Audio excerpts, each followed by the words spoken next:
Hello guys, so in this video I'll be sharing with you guys my second jam experience and how I grew from 286 in my first jam to 319 in my second jam. Also, if you watch very carefully, I'll be dropping the password to this textbook which I use for preparing for my jam use of English. It is very important. I recommend it for you guys, and the link to the file is in the video description, but the password I'll be dropping it in this video. Watch carefully. Let's get started. After I did not gain admission in the university in 2017, I felt so bad about it. I was depressed because most of my friends, my best friends, are now in school. So you can imagine the feeling that your best friends that you sat in the same class with are now in school, but you are still preparing for UTME. So it really took me a lot for me to get past that emotional state, for me to now start preparing for my second jam. But how did I prepare for my second jam? How was I able to get past these emotions and get myself motivated again? What I did was to find motivation. And what did I exactly do to find the motivation that helped me to prepare so well for my second jam in 2018? What I did was to I had to imagine the best, what it feels to be the best jam bite, and I wanted to be the best jam. Like, I wrote it down that I want to be the best jam student in 2018 then. So what else did I do? I had to check the internet and browse the best in jam the previous year, and I checked his score, and I was determined in my heart to score better than him, and then I started preparing towards it. I also give this advice as a motivation for you guys that if you are looking for motivation, determine in your heart to be the best in this year's UTME. You can. People that are doing it are still humans. They are still humans and still students like you, same brain cells. So why can't you be the best? So that was why I determined to become the best, and I started preparing myself towards it. But how did I prepare? Firstly, I had to download the jam syllabus. Then I got the recommended jam textbooks.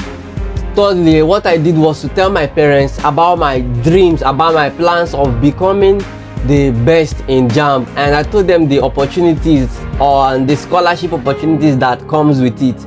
Then they had to reduce the duties they assigned to me, or the house chores they had assigned to me. Then the next thing I do was to prepare a study timetable for myself, and I had to stick to it.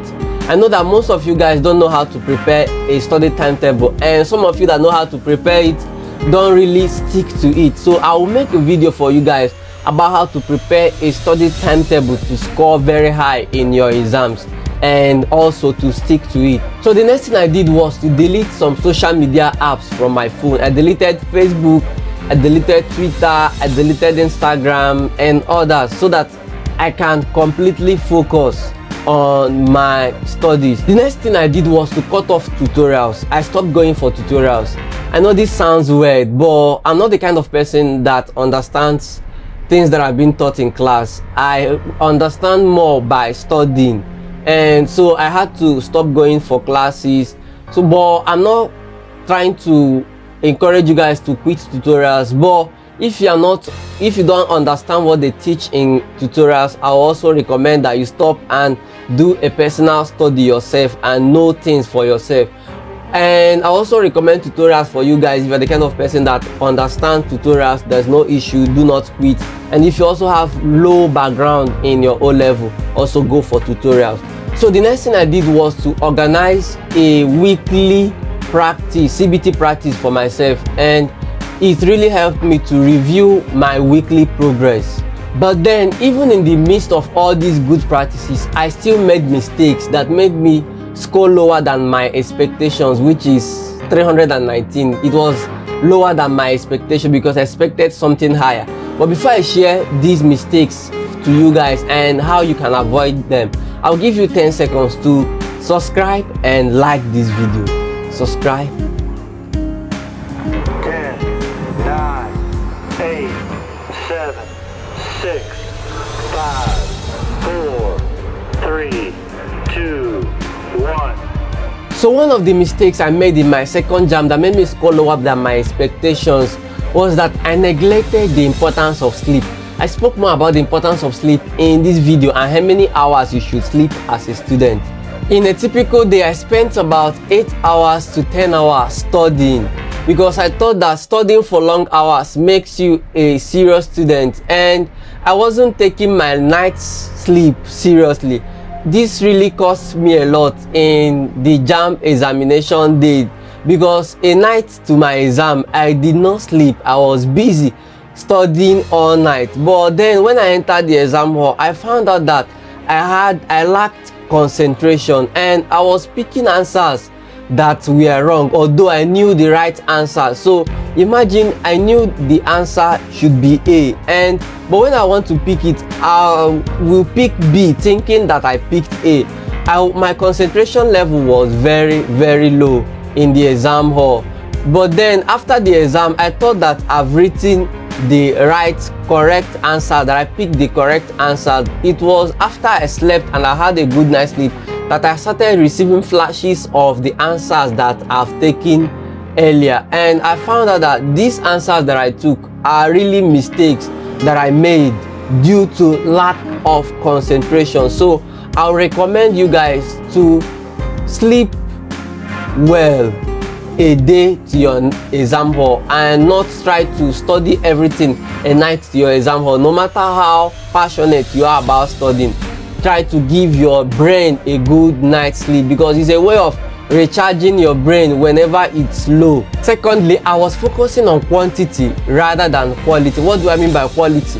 Quality is the amount of concentration or the level of concentration your brain gives to a particular study, and quantity is the amount of time you spend studying. So I was focusing on quantity and studying for longer hours at a stretch because I can sit down and study for complete 5 hours without breaks, and this stuff was really hurting my brain. I did not know, because the brain functions like the law of diminishing returns, that the more you sit in a particular study, the less you assimilate, the less concentration your brain can give to that particular topic. So it is good to break up your study.